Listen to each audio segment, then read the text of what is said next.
ka maniniwala sa sinasabi nito, Faye. Gusto lang niyang siraan ako sa'yo. Ate Bobby, totoo ba yung sinasabi mo? Faye, nakausap ko yung inutusan ng mami mo. Nung nasa presinto na kami, pinapatay siya. Ngayon, wala na akong testigo. Wala na! Kaya ka ba masaya today? Sinabi kong huwag ka maniniwala sa babaeng to, Faye. Hindi ko magagawa yun. Nasa sa'yo yun, Faye. Kung maniniwala ka sa akin o hindi. Pero Faye, mag-iingat ka, ha? Dahil marami pang tinatago ang mami mo. At ikaw, kaya ba ng konsensya mo na nalaman ng anak mo na ikaw ang pumatay sa nanay ko? Hindi ko ito makakalimutan.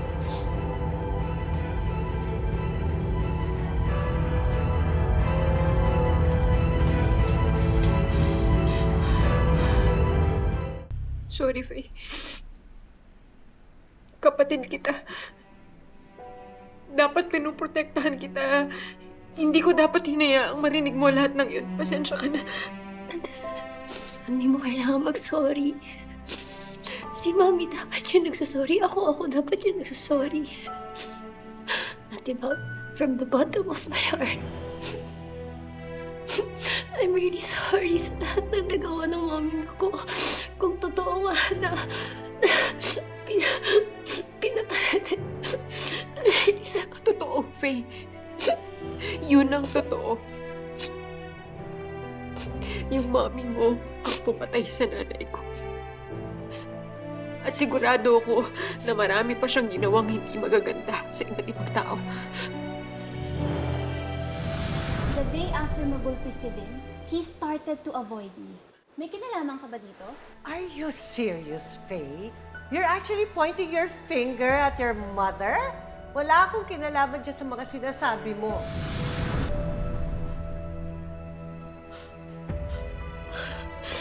Oh my gosh,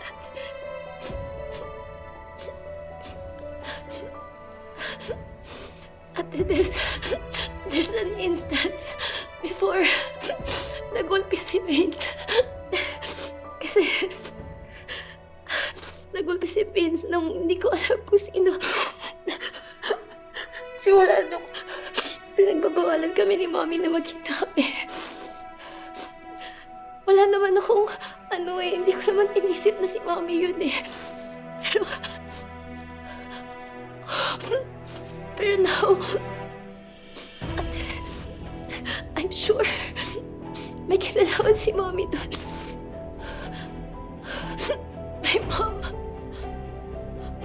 My mom is a terrible person.